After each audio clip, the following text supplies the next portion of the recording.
दोस्तों नमस्कार। आज हम 70 बीपीएससी मेंस के लिए चर्चा करेंगे फूड प्रोसेसिंग इंडस्ट्री पे, खाद्य प्रसंस्करण उद्योग पे, और इससे जुड़े सभी डायमेंशन को देखने का प्रयास करेंगे। दोस्तों अगर 70 में फाइनल सिलेक्शन लेना है तो आप एटम बम बैच ज्वाइन कर सकते हैं। एटम बम बैच में जो है कि सारे पीडीएफ रख लीजिएगा, वीडियो रख लीजिएगा, आपका फाइनल हो जाएगा। इसका चार्ज 4,000 है। 83 73 98 49 95 पे संपर्क करके आप बैच ज्वाइन कर सकते हैं। आइए हम चर्चा को आगे बढ़ाते हैं। सबसे पहले खाद्य प्रसंस्करण उद्योग क्या है यह जानना जरूरी है। खाद्य प्रसंस्करण उद्योग का तात्पर्य ऐसी गतिविधियों से है, ऐसे क्षेत्र से है जिसमें प्राथमिक कृषि उत्पादों का प्रसंस्करण कर उसका मूल्य वर्धन किया जाता है ताकि वे आकर्षक, विपणनयोग्य और उसकी सेल्फ लाइन को बढ़ाया जा सके, सेल्फ जीवन को बढ़ाया जा सके। यानी इसमें क्या होता है कि जो प्राथमिक कृषि उत्पाद है, गेहूं है, चावल है, मखाना है, लीची है, आम है, सेब है, जो बागवानी उत्पाद है, उसका प्रोसेसिंग किया जाएगा। अब प्रोसेसिंग करके उसका जो है ऐसा प्रोसेसिंग किया जाता है कि उसका दाम ऊंच हो सके, वे लंबे समय तक वह जो है लंबे समय तक जो है रह सके बिना खराब होए, देखने में आकर्षक हो। समझ रहे हैं? यही इस इंडस्ट्री में यही होता है। अब हम आपको ले लेते हैं मुरब्बा। आप जानते होंगे हमारे यहाँ मुरब्बा चलता है, यहाँ पे पेठा चलता है। सिसकोमरा को अगर आप ऐसे ही रखिएगा, काट दीजिएगा तो 4 दिन में खराब हो जाएगा। लेकिन उसी सिसकोमरा को अगर पेठा बना दीजिएगा, मुरब्बा बना दीजिएगा, 5 महीना तक रहेगा। देखने में भी अच्छा है।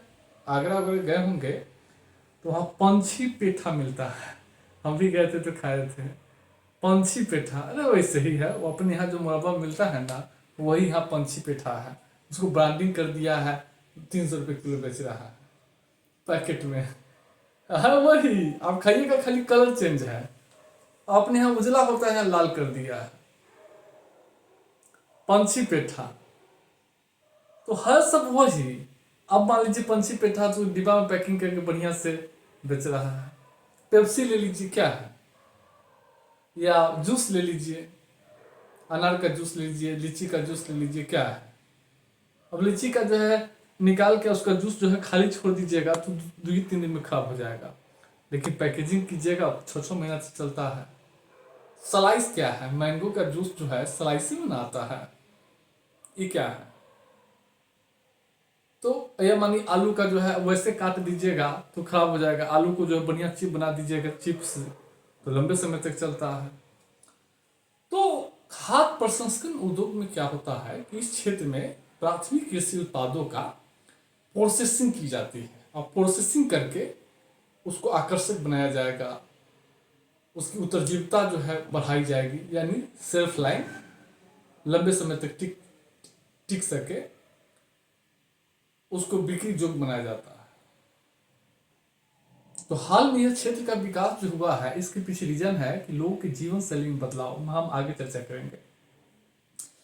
तो मुरब्बा जानते ही हैं, अचार जानते ही हैं, पे जो विभिन्न प्रकार के पेप्सी, कोला, जूस वगैरह सब जानते ही हैं। दलबूट जो है, अपने यहाँ पहले दलबूट बोला जाता था। हम लोग के ज़माने में, हम लोग भी तो आज ही के हैं, लेकिन हम लोग जो है जिस समय थे 1995-2000 की बात बता रहे हैं, उस समय दलबूट चलता था। दलबूट आज उसको भुजिया बोलते हैं, शहरों में नामकरण हो गया है भुजिया, आलू का भुजिया।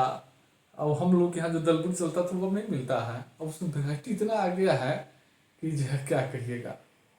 और चूड़ा का भूजा भी वही है, सुन लीजिए, इसको डायरेक्ट मिक्सचर बोलता है, चूड़ा का भूजा।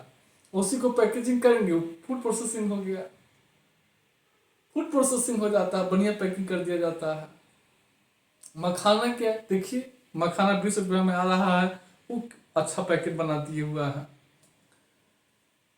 तो यही अचार का पैकेट आ रहा है, सॉस जान रहे हैं सॉस क्या है? टमाटर का जो सॉस बनता है, ये जो है लहसुन का पेस्ट, प्याज का पेस्ट, अदरक का पेस्ट, क्या है? यही ना है। तो खाद्य प्रसंस्करण उद्योग आप थोड़ा सा समझ गए होंगे। अब इसके भारत में खाद्य प्रसंस्करण उद्योग को बढ़ावा देने के कारण या इसका क्या महत्व है? भारत में जो है हाल के वर्षों में यह जो है काफी तेजी से विकास कर रहा है। इसके पीछे रीजन है कि लोगों की जीवन शैली में बदलाव आया है। कैसे बदलाव आया है? अब लोग जो है भाग दौड़ के जीवन में प्रवेश कर चुके हैं। भाग दौड़ में अब लोग जो पारंपरिक आहार है, चावल, दाल, सब्जी, भुजिया, रोटी, सब्जी, अब ये सब जो है लोग कम करके अब ज्यादातर पेय पदार्थ, बिस्कुट खा रहे हैं, पेप्सी पी रहे हैं, जूस पी रहे हैं डिब्बा वाला, चटक पटक अचार खा रहे हैं, मुरब्बा। मतलब अब क्या हुआ है कि लोग जो है जैसे जैसे लोग की आय बढ़ी है, भाग दौड़ के जीवन बढ़ा है, साक्षरता बढ़ा है, लोग संपन्नता की ओर बढ़ा है, तो अब लोग जो है मर मिठाई पर ज़्यादा, डेयरी प्रोडक्ट पे, लस्सी पे, दही पे, देख रहे हैं, दूध पे, दही पे, सुरभि पे, पेड़ा पे, उसके बाद जो जूस पे, बिस्कुट पे, विभिन्न प्रकार के चिप्स पे, पेय पदार्थों पे, उस पर लोगों की निर्भरता बढ़ गई है, बढ़ी है। पहले नहीं थी, लेकिन अब क्या हुआ है कि लोगों की आय बढ़ी है, महिलाएं श्रम बाजार में आई है, महिला को भी अब घर में जो है बाहर में काम करना पड़ता है। अब वो भी जो है पहले जैसा घर में खाना पीना अब नहीं बनाती है, नहीं बनाना चाहती है, नहीं बनाना चाहती। अब जो चाहती है कि नहीं अब हम भी जो है काम करें। अब काम करती है तो जो पहले घर में रहती थी वो बाहर आ गई, तो उनके समय में भी कटौती हुआ है। आप भी जो है चटक पटक पसंद करने लगे हैं, आय बढ़ा है, संपन्नता बढ़ा है, दरबूट ले लेंगे, ब्रेड खा लेंगे। एगो आता है ब्रेड में, ब्रेड को ही जो है दोनों तरफ से ब्रेड लगा देते हैं, अब बीच में जो है विभिन्न प्रकार के जो है पाव भाजी बोलते हैं कि कोई कुछ ऐसे ही बोलते हैं ब्रेड वाला, उस सब पर जो है चटक लोग बढ़ रहा है। तो इस सबसे क्या हुआ कि तेजी से वृद्धि हुआ मांग हो रहा है। तो जो है 14-15 से ही जो है औसत जो है प्रतिवर्ष 9% की वृद्धि हुआ है, हो रहा है यह क्षेत्र। दूसरा है रोजगार उद्योग सर्वेक्षण, नवीनतम उद्योग सर्वेक्षण नवीनतम जो है औद्योगिक सर्वेक्षण द्वारा प्राप्त आंकड़ों के अनुसार जो है भारत में जो है पंजीकृत फैक्ट्री के कुल कार्यबल में का 12.2% जो है रोजगार जो है लोग जो है खाद्य प्रसंस्करण उद्योग में कार्यरत है। नवीनतम उद्योग सर्वेक्षण आंकड़ों के अनुसार अगर देखेंगे तो पंजीकृत फैक्ट्री में के कुल कार्यबल में 12.2% योगदान जो है खाद्य प्रसंस्करण उद्योगों का है। यानी खाद्य प्रसंस्करण उद्योग में पंजीकृत फैक्ट्री में जितने कर्मचारी काम करते हैं उसका 12% जो है खाद्य प्रसंस्करण उद्योग में काम कर रहे हैं। तो खाद्य प्रसंस्करण जो है श्रम बहुल उद्योग है। अब अचार बनाने में, सिसकोमरा की कटाई करने में, लीची तोड़ने में, पपीता छीलने में, अनार छीलने में, मखाना चुनने में, बेकरी उद्योग में, छोटे छोटे कम कौशल ज्ञान की जरूरत होती है और इसके माध्यम से जो है अधिक से अधिक लोगों को रोजगार मिलता है। तो रोजगार का एक बहुत बड़ा क्षेत्र है। और सबसे बड़ी बात है कि खाद्य प्रसंस्करण उद्योग क्या आता है, उद्योग और कृषि को जोड़ने का काम करता है। उद्योग और कृषि, कृषि और उद्योग को जोड़ता है। अब क्या करता है, कृषि वस्तुओं को प्रोसेसिंग करके और फिर जो है उसको खपत किया जाता है। जो प्रोसेसिंग होता है वो औद्योगिक क्षेत्र में होता है। तो कृषि उद्योग के बीच एक मजबूत संबंध की स्थापना करता है, दोनों को जोड़ता है।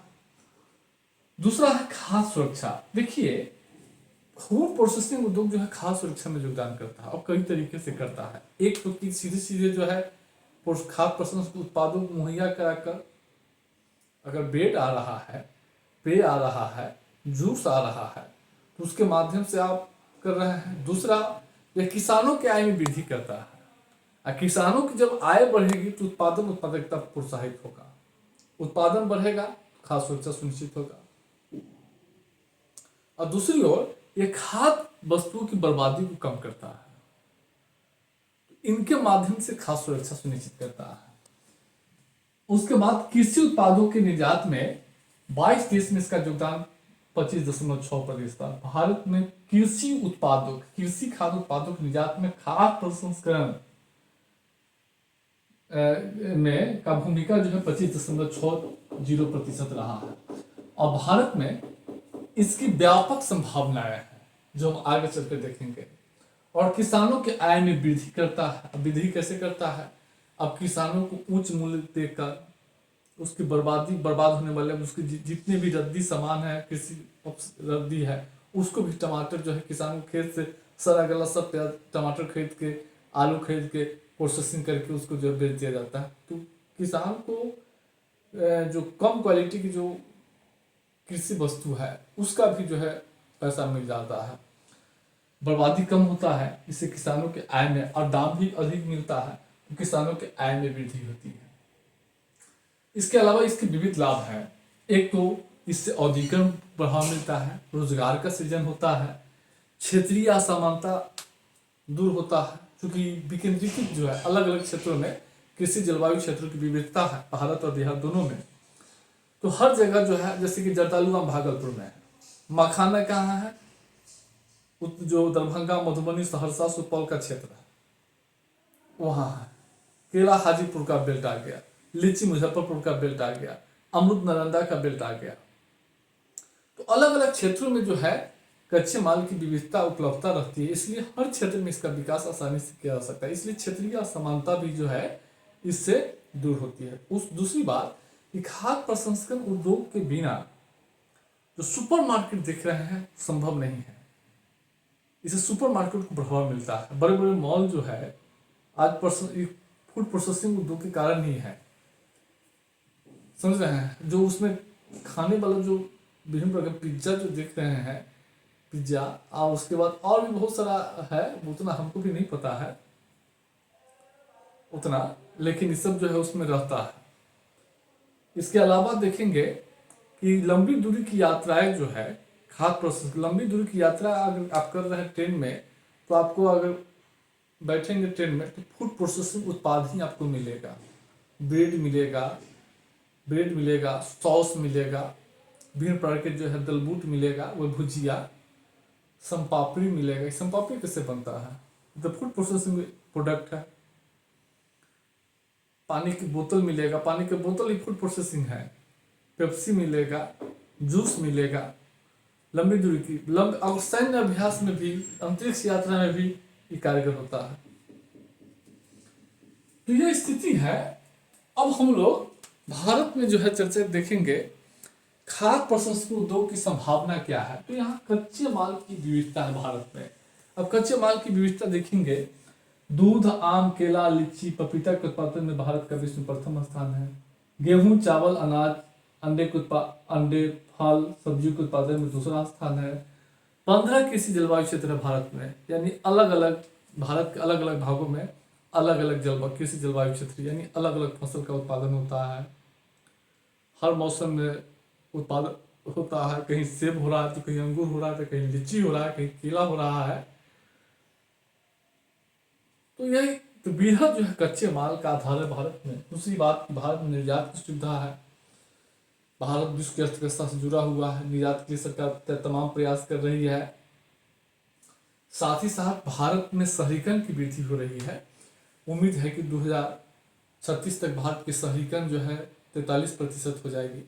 तो शहरों में रहने वाले लोगों का जो है, जैसे जैसे शहरीकरण बढ़ेगा वैसे वैसे लोग पेप्सी की ओर, कोल्ड ड्रिंक की ओर, जूस की ओर, ब्रेड की ओर, लस्सी की ओर, दही की ओर, अचार की ओर, समझ रहे हैं, निर्भरता बढ़ती जाती है। बिस्कुट की ओर, भुजिया की ओर, कोल्ड ड्रिंक की ओर लोगों की मांग बढ़ती जाएगी। श्रम की प्रचुरता, जैसा कि जानते हो कि भारत में श्रम की प्रचुरता है। विश्व के प्रथम मतलब जनसंख्या में प्रथम स्थान है विश्व में। सबसे बड़ी जनसंख्या वाला देश है भारत, सबसे बड़ी जनसंख्या वाला देश है। यहाँ कार्यकारी जनसंख्या का व्यापक अनुपात है। और तीसरा क्या है कि महिलाओं के श्रम बाजार में भागीदारी। हाल के 1991 के बाद देखिए कि महिला श्रम बाजार में बड़े पैमाने पे भाग ले रही है, बढ़ी है।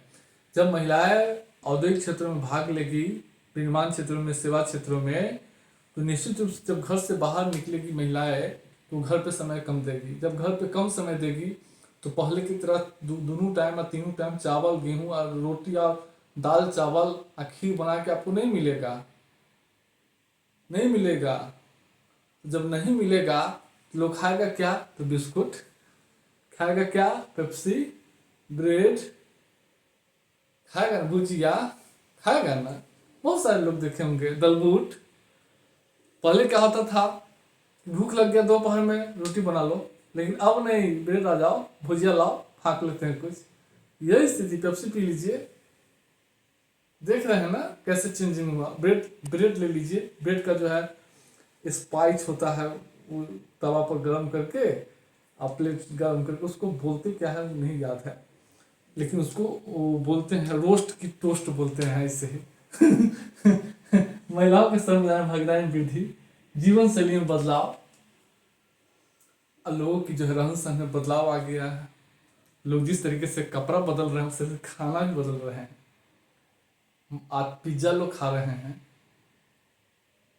देख रहे हैं प्रचलन, ब्रेड खा रहे हैं। एक और जो है बहुत अच्छा आया है कि वो मतलब कड़ा रहता है, ब्रेड नहीं रहता, कड़ा, उसमें सब्जी भरा रहता है विभिन्न प्रकार के, और उस जो है मार्केट में चलता है, जगह जगह छोटा जो है रेलवे स्टेशन पर मिलता है। उसको बहुत अच्छा नाम है, नाम नहीं है, अब हम लोग सब मतलब नहीं खाते इसलिए नाम याद नहीं है। तो और ये सब जो है ट्रेन उन पर मिलता है, करा कर रहता होगा, आप लोग जानते होंगे। अब वो सब लोग जो है ज़्यादा खाने लगा है। तो जीवन शैली में बदलाव लोगों का आ रहा है। तो आप देखेंगे भारत में खाद्य प्रसंस्करण उद्योग की व्यापक संभावना है इन सब चीज़ों के कारण। अब देखेंगे भारत में खाद्य प्रसंस्करण उद्योग को बढ़ावा देने के लिए क्या है, प्रधानमंत्री किसान संपदा योजना की शुरुआत की गई है। यह खाद्य प्रसंस्करण उद्योग की एक योजना है, इसी के तहत सारी योजनाओं को शामिल किया गया है। इस योजना के तहत क्या है, खेत से लेकर खुदरा बिक्री केंद्र तक दक्ष आपूर्ति श्रृंखला प्रबंधन के साथ उन्नत आधुनिक अवसंरचना का सृजन किया जाना है। जितने जो है mega food park, cold chain, operation green, backward forward linkage scheme, खाद्य सुरक्षा, गुणवत्ता आश्वासन योजना, ये सब का उद्देश्य एक ही है, खाद्य प्रसंस्करण अवसंरचना का विस्तार। अब इसके लिए कोल्ड स्टोरेज, रेफ्रिजरेटर वाहन, पैकेजिंग, इस सब की व्यवस्था की जाती है। अब देखिए मेगा फूड पार्क के तहत इसके तहत 3 जो है केंद्र होते हैं, एक प्राथमिक प्रसंस्करण केंद्र, केंद्रीय प्रसंस्करण केंद्र। अब इसके माध्यम से क्या होता है, खेत को पहले जो है गोदाम में लाएगा, फिर गोदाम में जो है खेत में भी एक प्राथमिक, खेत के आसपास प्राथमिक प्रसंस्करण केंद्र होगा, वहाँ छटनी करेगा, छटनी करने के बाद फिर जो है गोदाम में लाएगा केंद्रीय प्रोसेसिंग केंद्र में, फिर उसको जो है बढ़िया से जो है क्या करेंगे, तैयार करेगा, पैकिंग करेगा, और फिर जो है उपभोक्ता केंद्र तक पहुंचाया जाएगा। Mega food park, cold chain में जो है जो विभिन्न प्रकार के शीतलन जो होता है, कोल्ड स्टोरेज की स्थापना की जाती है, बुनियादी अवसंरचना है। ऑपरेशन गिंत जल्द खराब होने वाले वस्तुओं के लिए है। बैकवर्ड फॉरवर्ड लिंकेज के तहत क्या होता है, खेत से लेकर खलिहान तक जो है रेफ्रिजरेटर, खेत से उपभोक्ता केंद्र तक रेफ्रिजरेटर वाहन के माध्यम से जो है जोड़ा जाता है। खाद्य सुरक्षा, गुणवत्ता स्वास्थ्य सूचना, इस सब का एक ही उद्देश्य है, खाद्य प्रसंस्करण उद्योग के लिए बुनियादी अवसंरचना उपलब्ध करना। बुनियादी अवसंरचना में क्या हो जाएगा, पैकेजिंग, कोल्ड स्टोरेज, प्रसंस्करण केंद्र, केंद्रीय प्रसंस्करण, इस सब की स्थापना। 1999 में खाद्य प्रसंस्करण उद्योग को बढ़ावा देने के लिए प्राथमिकता क्षेत्र में घोषित रखा गया है, ताकि क्षेत्र को अधिक से अधिक ऋण जो है प्राप्त हो सके। खाद्य सुरक्षा मानक प्राधिकरण अधिनियम जो है 2006 में पारित किया है, यह फूड प्रोसेसिंग उत्पाद की गुणवत्ता का जो है तय करता है। उसके बाद खाद्य प्रसंस्करण उद्योग को बढ़ावा देने के लिए 100% FDI की मंजूरी दी गई है। प्रधानमंत्री खुद सूक्ष्म खाद्य औपचारिकरण योजना की शुरुआत की गई है। इस योजना के तहत हर जिले में एक जो है 1 डिस्ट्रिक्ट 1 प्रोडक्ट को बढ़ावा दिया जा रहा है। हर राज्यों को यह अधिकार दिया गया है कि वो अपने राज्य के जो है विभिन्न जिलों में किसी एक प्रोडक्ट की पहचान करके और उसको 1 DP 1 प्रोडक्ट, 1 जिला 1 डिस्ट्रिक्ट 1 प्रोडक्ट की पहचान करे आप उसको बढ़ावा देने के लिए जो है सरकार से सब्सिडी जो है दी जाती है, पूंजीगत सब्सिडी विभिन्न प्रकार की सुविधा दी जाती है इस स्कीम के तहत। देखिए हम स्कीम के बारे में बहुत संक्षिप्त बता रहे हैं मेन्स अप्रोच से, बाकी पीडीएफ में हम लिख दिए हैं, उसको आप पढ़ लीजिएगा। अब भारत में खाद्य प्रसंस्करण उद्योग की क्या चुनौती है, और अब यहाँ पे खाद्य प्रसंस्करण उद्योग में जो अनुसंधान विकास है उसकी कमी है। दूसरी बात है आधुनिक प्रौद्योगिकी उपकरण की पहुंच तक कमी। अब देखिए खाद्य प्रसंस्करण उद्योग जो है एक श्रम बहुल उद्योग है, छोटे छोटे लोग अचार बनाने में लगे हुए हैं, जूस बनाने में लगे हुए हैं, मुरब्बा बनाने में लगे हुए हैं, उस सबके पास जो है आधुनिक प्रौद्योगिकी उपकरण नहीं है।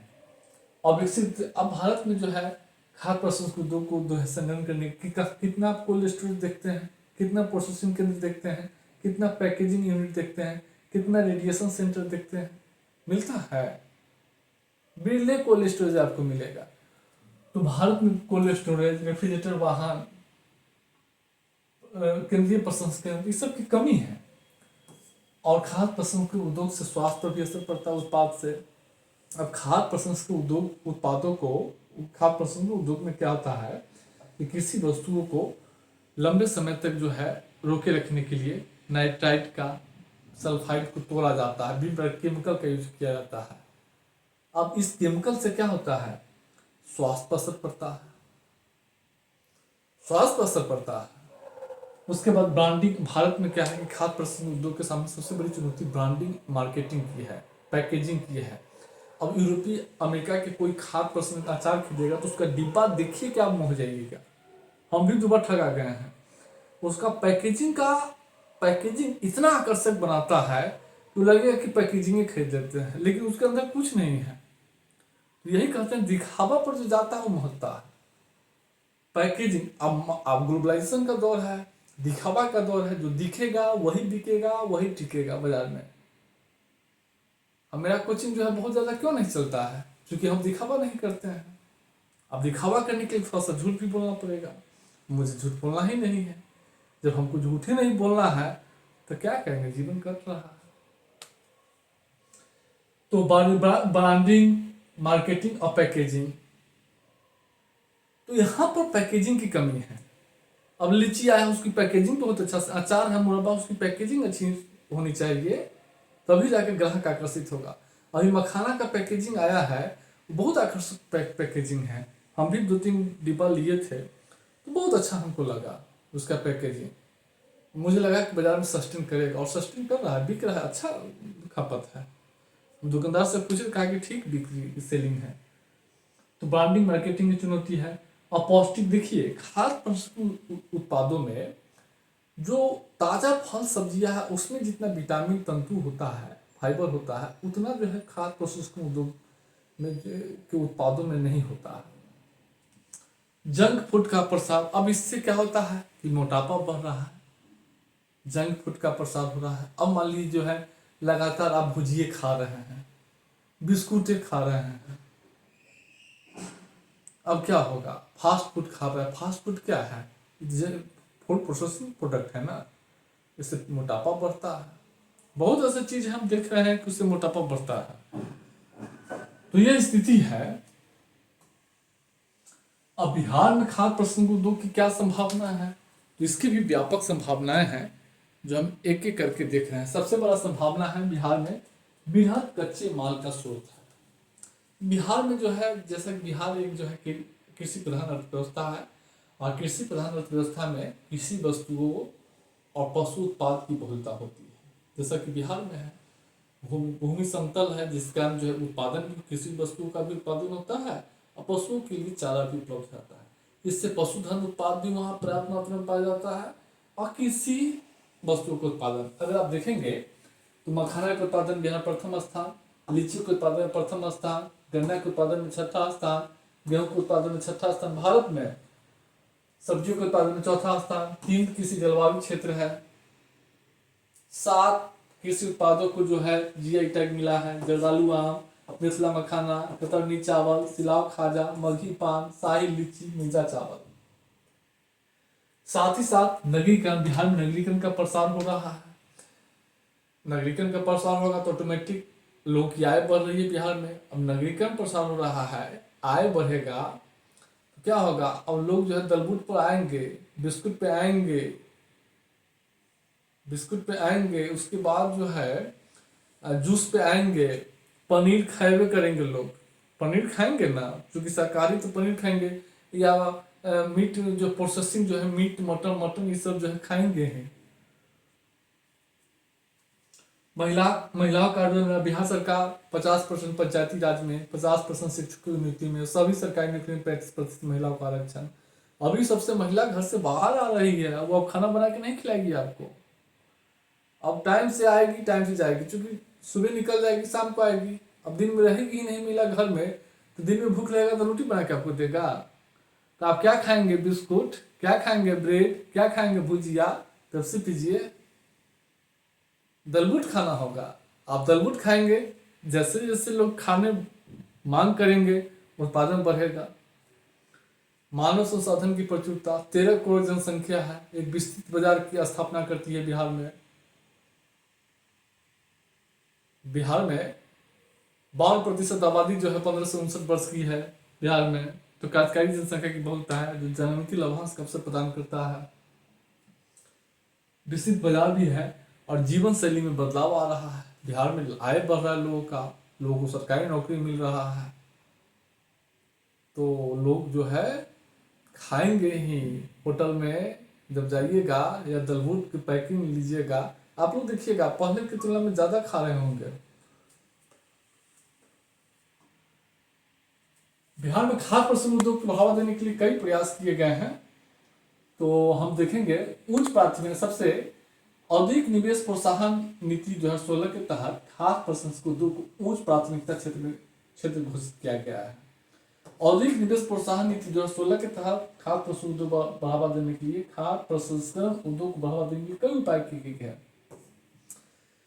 बिहार कृषि निवेश प्रोत्साहन नीति 2022, बियाडा का गठन, बिहार स्टार्टअप नीति, विशेष भूमि आवंटन एवं आम माफी नीति, ये सब, उसके बाद केंद्रीय योजनाओं का क्रियान्वयन, ये सब खाद्य प्रसंस्करण उद्योग को बढ़ावा देने के लिए किया गया है। अगर विकास देखेंगे तो बिहार में 233 कार्यशील इकाई है। अभी हाल ही में मेगा मुजफ्फरपुर के मोतीपुर में मेगा फूड पार्क की स्थापना की गई है। पटना के बिहटा में पैकिंग घर, इरिडिएशन सह पैकिंग घर की स्थापना की गई है। लीची, केला, मखाना, सब्जी प्रसंस्करण क्षेत्रों को चिन्हित किया गया है। बेगूसराय में पेप्सी का जो है प्लांट जो है स्थापना की जा रही है। उसके अलावा राज्य के कई जिलों में मेगा फूड पार्क की स्थापना का जो है प्रारंभिक जो है स्थापना का प्रयास किया जा रहा है। वैसे 4 है। तो यह स्थिति है, तो विकास भी है। अब चुनौती भी कई है। अब चुनौती क्या है, एक तो बिहार में भूमि अधिग्रहण की चुनौती सबसे बड़ी है, क्योंकि राज्य की जनसंख्या का बढ़ता जा रहा है, भूमि यथावत है, तो बढ़ती हुई जनसंख्या के लिए भूमि जो है की भी जरूरत होती है, और इसलिए औद्योगिक क्षेत्रों के लिए भूमि अधिग्रहण की भी चुनौती है। दूसरा, निवेश की चुनौती है। राज्य में जो है प्रति व्यक्ति आय कम है, राज्य का अपना संसाधन आधार सीमित है। राज्य जो है अपने कुल जो है संसाधन आधार का 72% केंद्रीय स्रोतों से प्राप्त करता है, केंद्रीय कर अनुदान से। तो औद्योगिक खाद्य प्रसंस्करण उद्योग को बढ़ावा देने के लिए जो पैसा चाहिए, राज्य के पास पैसा नहीं है, क्योंकि राज्य के पास तो राज्य का 72% पैसा केंद्र से प्राप्त कर रहा है, तो वो बढ़ावा कैसे देगा। तीसरा प्रॉब्लम है कौशल विकास का स्तर कम है। कौशल विकास की भी कमी है।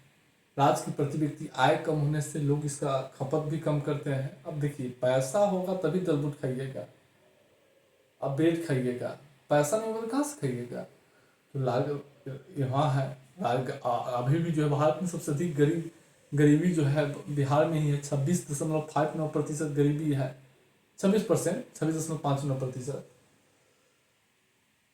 तो यही स्थिति है। तो कई चुनौती है, इसके अलावा जो भारत में चुनौती है वही बिहार में चुनौती है, कुछ स्पेसिफिक बना दिए हैं।